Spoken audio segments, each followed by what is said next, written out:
Dear students, I, Mr. Vishal Shah, Assistant Professor, Krishna Institute of Pharmacy, Karad, once again welcome you all to this session on the pharmaceutical analysis. In this video, we are going to see the sources of impurities that are due to the instability of the product. This is the last point of the sources of impurities.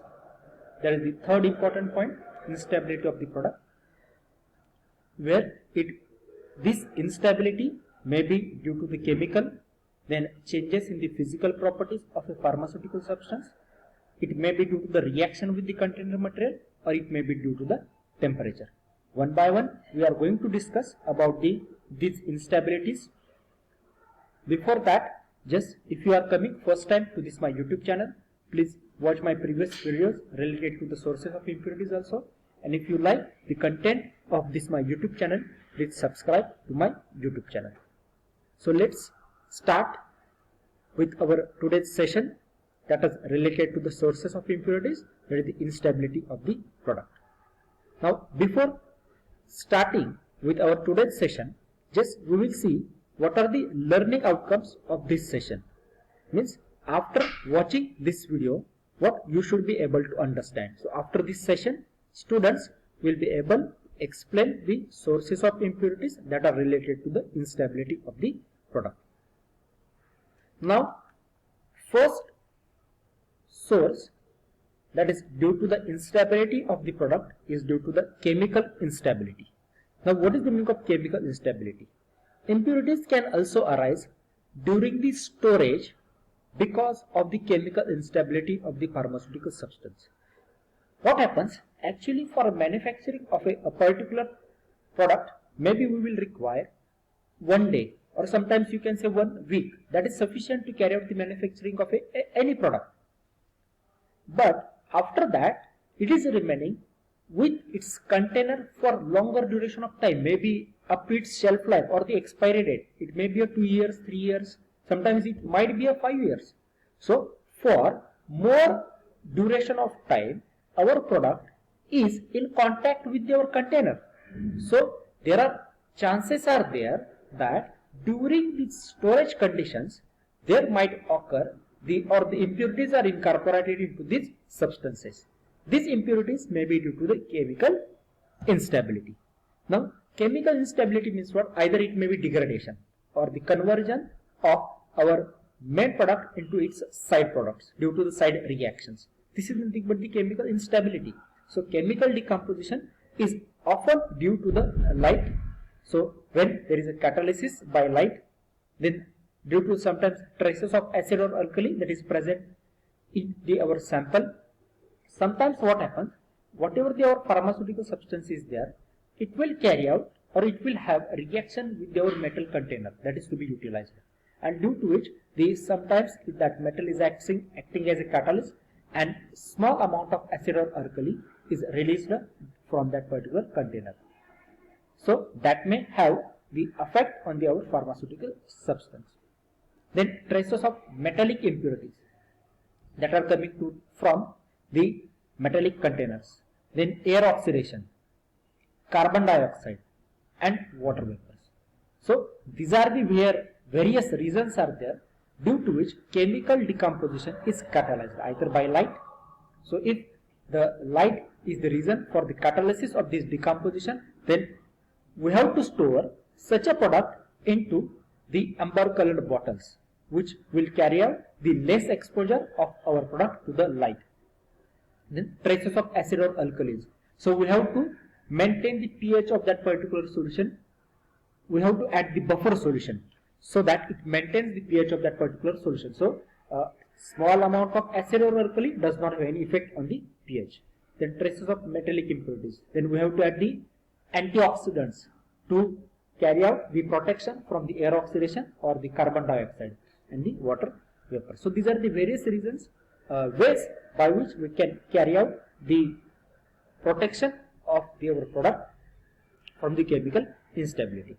All such decomposition can be minimized or avoided by using proper storage procedures as well as the conditions on the basis of chemical properties of the substance. So depending upon the what is our requirement, we are going to carry out we are going to use the different conditions for the minimization of these errors that are associated with the chemical instability on the basis of the chemical properties of the substance. The photosensitive substance should be protected from the light by storing them in a dark glass, as I said, in the amber colored bottles or the metal containers, thereby inhibiting photochemical decomposition. So photosensitive substances are generally stored in the metal containers or the amber colored bottles, so that if they are stored, it will avoid the photochemical decomposition. Then materials which are susceptible to the oxidation by the air or attacked by the moisture should be stored in sealed containers, and if necessary, the air from the containers can be displaced by the inert gas such as nitrogen.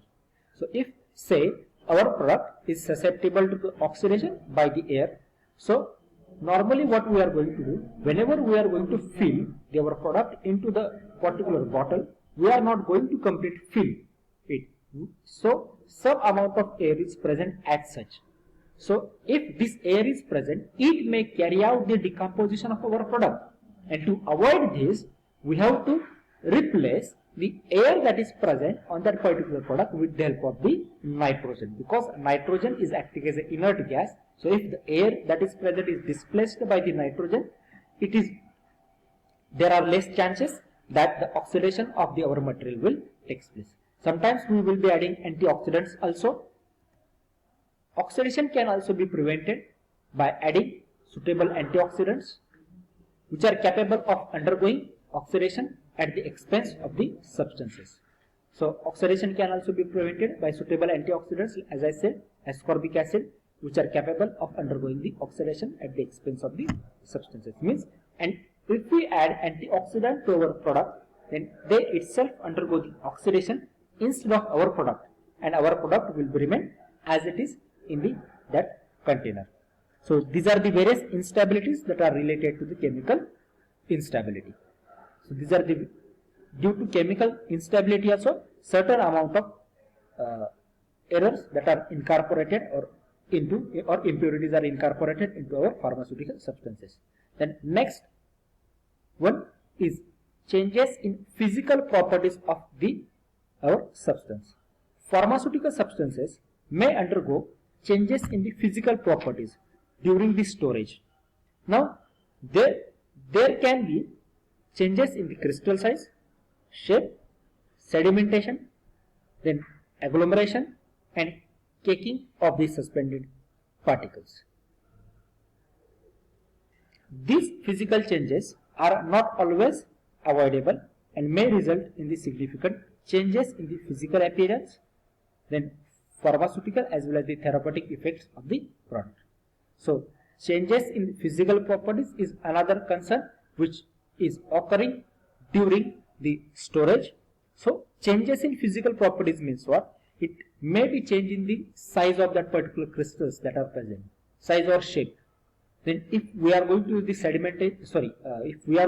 suspension, then sedimentation of the particles that are to be used is the major problem. Sedimentation means what? Now suspensions are the biphasic liquid dosage form in which small solid particles are suspended or floated into the liquid. So sufficient distance is present between these two solid particles in the form of the liquid, but for the keeping that particular suspension as it is, whatever the solid particles are there, they will settle at the bottom of that particular container.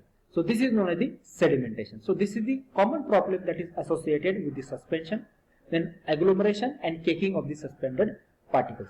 So whatever the suspended particles are there, sometimes if we again shake, again they will be floated or they will be uniformly mixed. But sometimes even after shaking, whatever these particles are there, these particles are remaining as such at the bottom of our container. So in that case, it is very difficult to convert whatever the suspended particles or sedimented particles again to suspend. So in that case, it will related to the change in the physical property of that particular substance. So these physical changes are not always avoidable, means if the caking of that suspended particles is taking place, then we cannot do anything. This is an unavoidable reason that may result in the significant changes in the physical appearance, pharmaceutic as well as therapeutic effects of the product. So these are the different errors, impurities that are associated with the physical properties of that particular product. Then reaction with the container material. So this is the very serious issue, because if the container material that we are going to use, if it is reacting with our pharmaceutical substance, then it is difficult to carry out the storage of that particular material, because as I said, for more duration of time our product is in contact with our container material that we are going to use. The possibility of the reaction between the container material and the contents cannot be ruled out, as it constitutes a safety hazard. So precautions: susceptible to reaction with metal surfaces, example salicylic acid ointment, must not be packed in the metal tubes.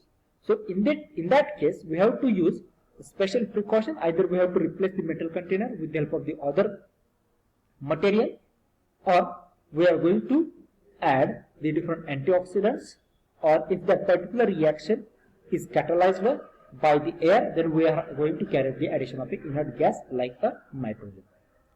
Solutions of substances which are alkali sensitive, like atropine sulfate injection, must be packed in a glass ampoules which comply with the test of hydraulic resistance.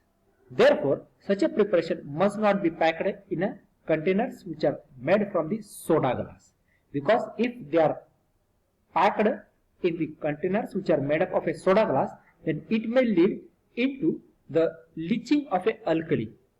So if atropine sulfate is in contact with the alkali, it may lead into the decomposition of the atropine, and due to which, to avoid this, we have to pack atropine sulfate in a normal glass instead of using the soda glass, because if we use the soda glass, then it may happen that alkali is released and our product may be get decomposed. Then another example related to the plastic container. When plastic containers are intended for the injectables, should be sufficiently translucent.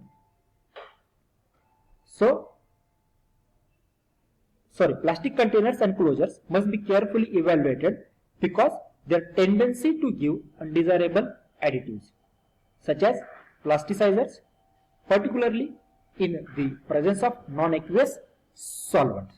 So in presence of non-aqueous solvent, plastic containers and closures may give undesirable additives, and so we have to check this tendency of a plastic containers in presence of the non-aqueous solvent. Also, plastic containers intended for injectables should be sufficiently translucent to allow the visual inspection of the content. So parenterals, when inspection of parenteral product is carried out, it is necessary to check any particulate matter is there, so that whatever the plastic containers that we are going to use, they must be sufficiently translucent or transparent, so that we can carry out the visual inspection of the particulate matter. If they are having higher than 500 ml capacity, they must also comply with the test limiting animal toxicity in the cat, ether soluble extractive and metal additives with special reference to the barium, heavy metals like lead, tin and the cadmium. So here, if the capacity is more than 500 ml, then we have to use these particular special precautions. Rubber closures are most susceptible to absorb medicaments, antioxidants, bactericides from the solution, unless they are appropriately pre-treated by the immersion in solutions of the concerned compounds. Then last effect is due to the temperature, the rate of chemical decomposition and physical changes of a stored products depends upon the temperature.